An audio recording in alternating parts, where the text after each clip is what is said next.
selamat siang. Hari ini saya sedang berada di Bajing Tech Shop Custom. Tepatnya lokasinya berada di Lendah, Kulon Progo. Nah guys, jadi nama bengkel Bajing Tech ini begitu dikenal di dunia modifikasi kontes dan dunia balap motor, khususnya road race. Bajing Tech Shop memang muncul pertama dari ajang modifikasi kontes RE King, lantas merambah ke dunia balap motor. Nah, pasti kalian penasaran, yuk langsung aja yuk ikutin aku, kita tanya-tanya ke pemiliknya. Yuk.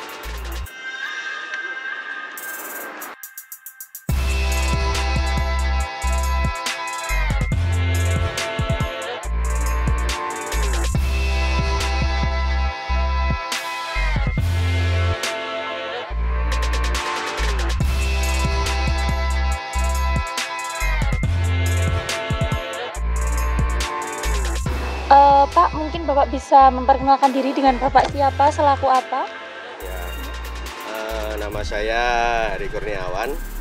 Saya di sini selaku owner. Kebetulan juga merangkap mekanik juga di sini. Terus ya seperti biasanya lah Mbak, maksudnya yang ngatur-ngatur semua di sini, maksudnya yang bagi-bagi pekerjaan anak-anak di sini. Ya Pak, kemudian ini nama bengkelnya itu kan Bajing Tech ya. Kenapa ini kok bisa namanya Bajing Tech, itu asal usulnya gimana? Kenapa kok namanya Bajing Tech itu?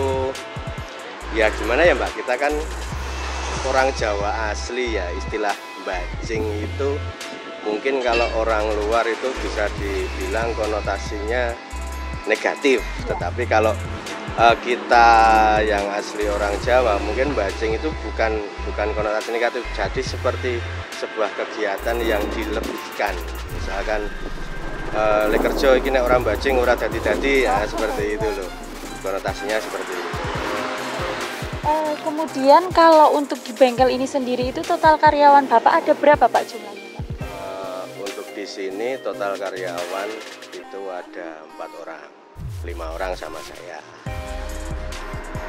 Ya, kemudian itu di sini melayani selain custom motor itu juga melayani apa saja Pak? Kalau di sini ya kebetulan tempatnya di desa, jadi ya tetap melayani servis ringan juga, ganti oli, terus kebetulan juga mungkin spesialisnya ya bukan spesialis sih, jadi sukanya itu ngerusai motor, mungkin ya bisa dikatakan tempat modif motor, baik dari bodi sama dari mesin, seperti itu. Kemudian untuk bengkelnya Bapak sendiri ini telah meraih prestasi apa saja Pak? Kalau prestasi di apa ini, di kontes apa di balap? Baik kontes maupun balap. Kalau untuk kontes itu pernah juara 1 di Jamda Jawa Tengah pernah, terus di Bandung itu juga pernah juara 2 pernah, di Tangerang Selatan itu 2018 itu Borong 1, 2, 3 pernah, terus untuk event-event Jogja dan Jawa Tengah khususnya ya istilahnya cuma partisipasi aja, tapi alhamdulillah pulang pasti dapat piala. Kalau di balap ya ada beberapa piala juga, dapat podium dari balap, baik itu dari kan khususnya RE King dan Bebek 2 tak juga ada itu. Kemudian apakah bengkel Bapak ini setelah meraih prestasi kemudian banyak masyarakat luas yang mengenal kemudian datang ke sini untuk mencoba modifikasi di bengkel Bapak? Ya, kalau di sini untuk saat ini kebetulan malah yang banyak itu memang konsumen-konsumen dari luar daerah. Dari awal pun saya membuka bengkel itu memang rata-rata konsumennya dari luar daerah. Mungkin kalau konsumen-konsumen lokal sini ya ada beberapa juga, cuman kalau fokus untuk tetangga-tetangga sini ya cuman servis ganti oli gitu aja. Kemudian koleksi apa saja yang Bapak punyai dari bengkel ini Pak? Kalau koleksi dari beberapa motor, ada juga motor-motor harian, Harian. Terus ada beberapa motor kontes juga, terus ada juga beberapa motor balap juga. Kebetulan kan memang saya dari dulu hobinya merusak motor, mainan motor gitu. Jadi hobinya yang koleksi motor-motor gitu, tapi bukan motor-motor yang mahal-mahal, bukan. Cuman motor-motor harian, daily use saja. Kemudian dari bengkel Bapak ini sendiri itu spesialisnya apa ini Pak? Kalau untuk bengkel sini mungkin ya dikatakan bukan spesialis ya, karena kalau bengkel-bengkel di Jogja itu rata-rata itu hampir mirip semua, cuman kan kita fokusnya ke mesin untuk motor-motor 2 tak, baik itu buat harian, buat balap, buat liaran itu. Terus kalau spesialisnya untuk kontes ya motor apa aja selain matic kita tangani gitu. Karena kalau kita kalau matic tergantung ke pengadaan spare part lebih susah gitu. Iya, kemudian motor apa aja ini Pak yang biasanya di bengkel Bapak ini? Konsumen sing yang datang itu rata-rata ya kayak RX King, Fish Air, Satria, Ninja gitu ada juga, RX-Z juga ada, bahkan motor-motor seperti Yamaha Alfa 75, yang intinya yang motor-motor 2 tak lah. Kita nggak membedakan mau itu konsumen bawa uang sekarung sama bawa uang selipat, tetap kita layani. Soalnya kan setiap kendaraan kan punya kapasitas masing-masing, terus orangnya yang punya kan juga profesinya juga masing-masing juga. Jadi kita kalau di sini kan fokus ke jasa. Jadi segala yang berhubungan dengan reparasi sepeda motor, insya Allah kita terima.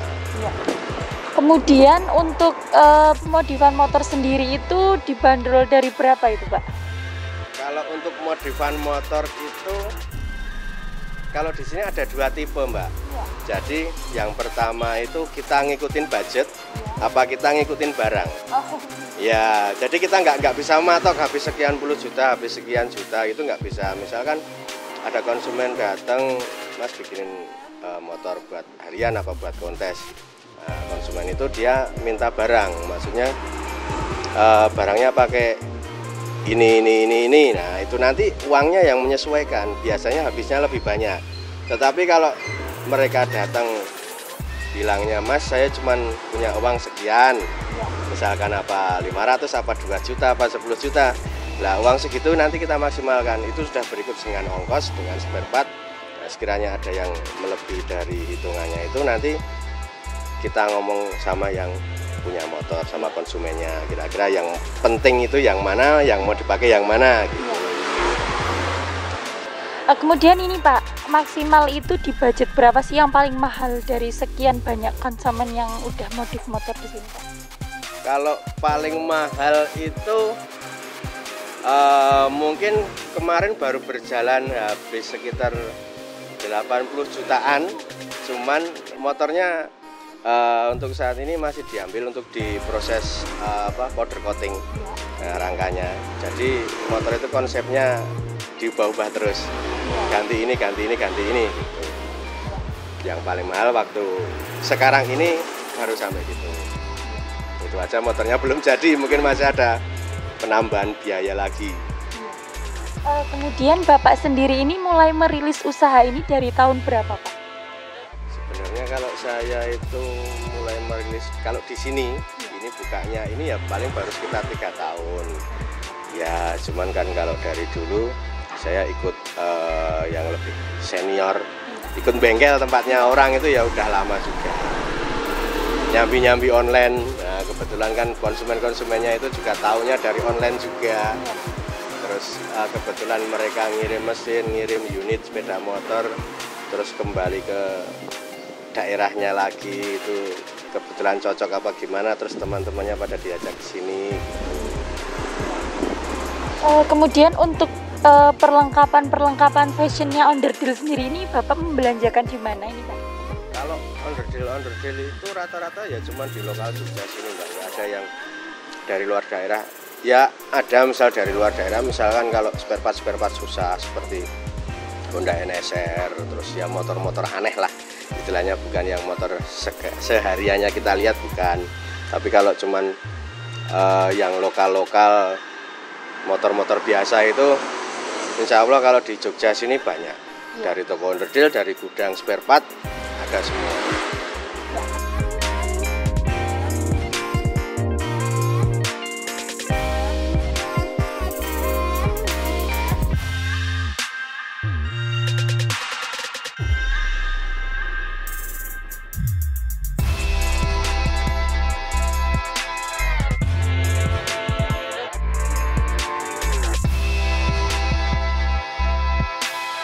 Mungkin Bapak ada lagi yang mau ditambahkan, disampaikan?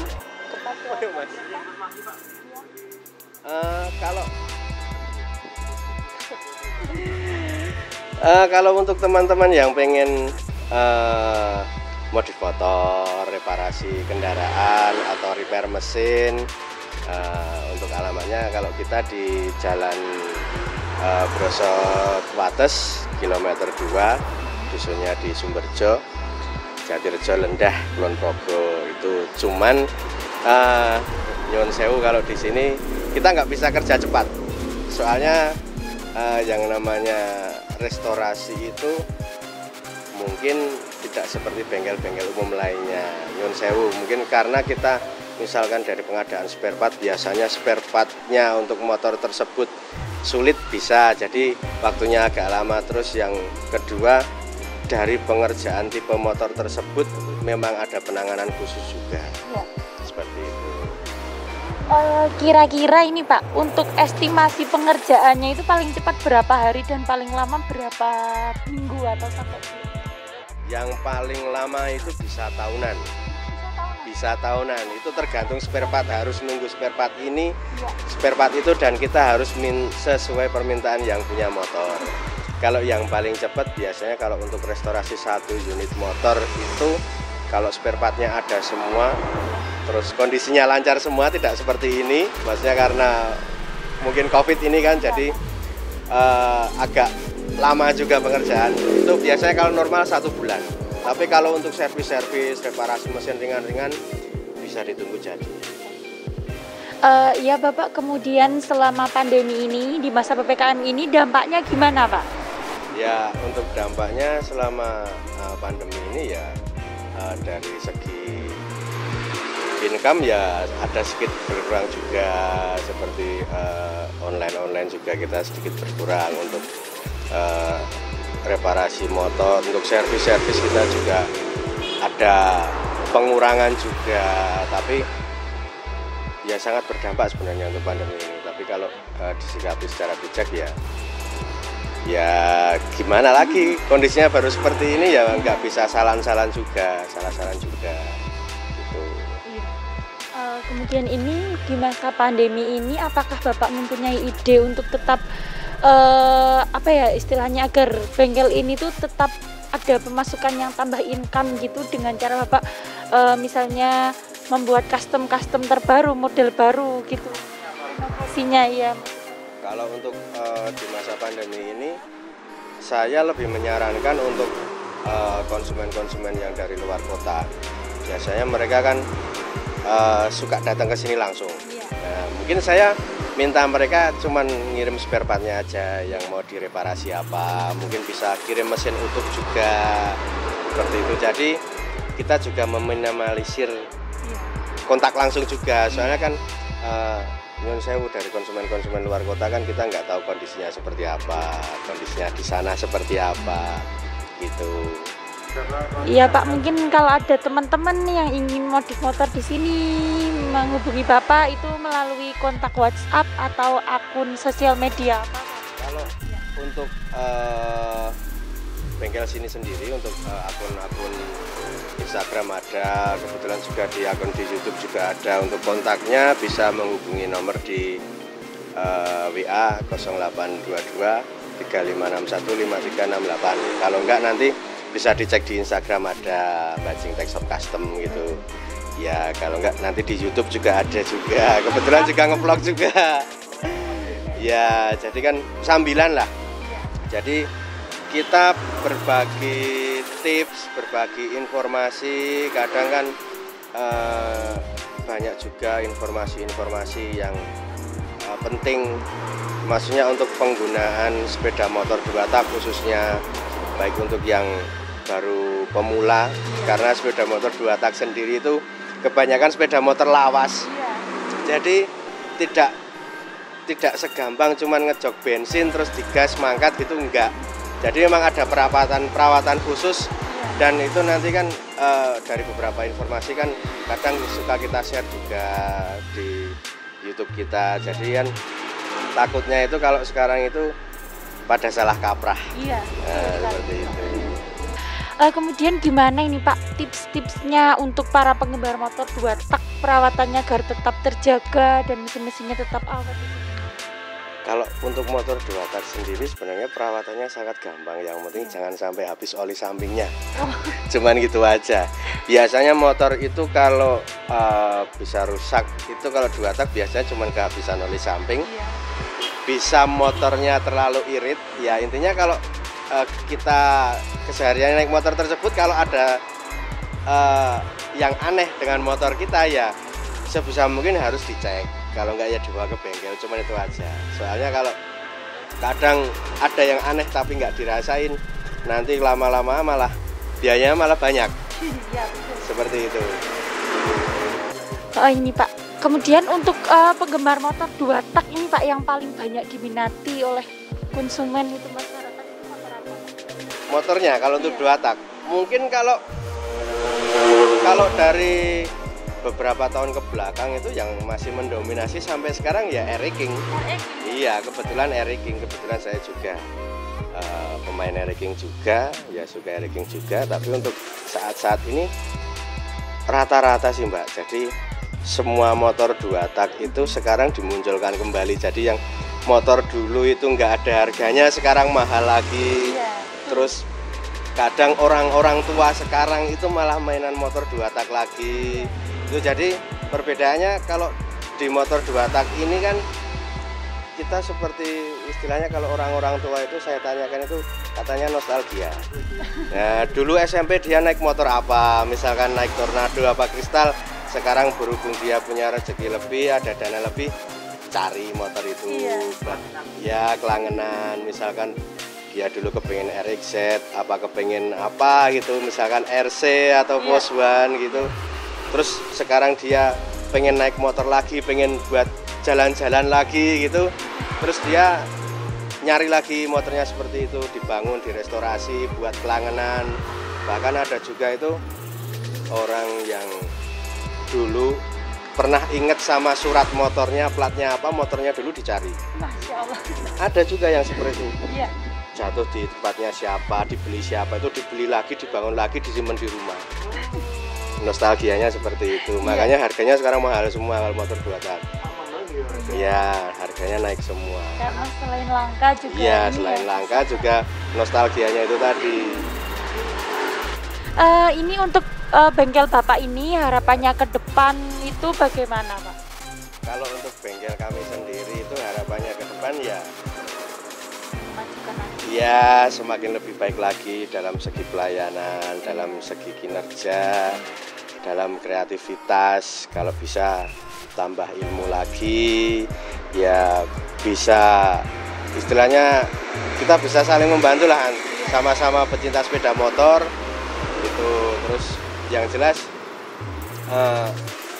bisa lebih baik dalam segala hal. Kemudian adakah ini Pak rencana membangun cabang lagi, mungkin di mana? Kalau untuk rencana membangun cabang kayaknya untuk saat ini belum ada, karena untuk setiap pengerjaan sepeda motor di sini pasti membutuhkan satu finishing. Oh, satu finishing. Jadi kalau istilahnya nggak dipegang langsung oleh saya, kadang suka kurang gimana gitu. Ya ada keinginan sebenarnya, cuman bagi waktunya sama bagi duitnya yang nggak ada. Buat modal istilahnya seperti itu. Kemudian ini Bapak mempunyai prospek yang bagaimana di dunia otomotif ini Pak? Kalau untuk prospek di dunia otomotif sih secara income, kalau kita sih maksudnya positif-positif saja Mbak. Maksudnya kan setiap hari kan sepeda motor semakin bertambah. terus orang juga keinginannya juga macam-macam juga. Jadi untuk kedepannya selagi kita bisa memaksimalkan kinerja kita ya harus bagaimana biar lebih kreatif lagi, cuma seperti itu. Kemudian ini selama pandemi ini apa saja Pak yang mungkin terjadi kendala penurunannya ini, dan gimana cara mengatasinya? Kalau penurunan mungkin kita susahnya ke spare part. Jadi spare partnya itu misalkan seperti knalpot. Jadi memang ada beberapa produsen knalpot di Jogja dari merek-merek tertentu. Kebetulan saya juga kenal dekat dengan mereka itu untuk hampir 1 bulan ini tidak bisa memproduksi knalpot seperti biasanya. Soalnya untuk pasokan oksigen yang buat las itu kan untuk saat ini dialokasikan untuk kesehatan kan. Jadi pada mandek ya mumet juga. Jadi seperti tukang buku, tukang las argon kayak gitu nggak bisa maksimal kerjanya. Jadi untuk bulan ini bisa dipastikan semua pekerjaan molor. Kalau nggak gasnya habis ya wongnya loro, orangnya sakit, cuman seperti itu aja. Kalau sekarang kalau sakit paling nggak ya 2 minggu nggak bisa ngapa-ngapain. Gitu. Motivasi untuk para penggemar dan penghobi motor di Jogja, Pak, dikasih semangat supaya di masa pandemi ini tetap jangan patah semangatnya, misalnya, Ya kalau untuk para pencinta sepeda motor khususnya di Jogja dan mungkin di daerah lain ya, untuk masa-masa pandemi ini sebisa mungkin kita tetap menjaga kesehatan. Soalnya untuk virus ini, ini sepertinya memang sepele, tetapi kalau kita fisiknya nggak kuat, kita staminanya nggak kuat, ya memang bisa jadi parah. Dan lebih-lebih kalau untuk ngumpul-ngumpul sebisa mungkin tetap jaga jarak, dikurangi lah, tetap pakai prokes itu. Bapak cukup sekian nih Pak, terima kasih banyak. Sama-sama. Kedepannya usahanya Bapak semakin maju, Amin. banyak peminatnya, banyak pelanggannya, guys.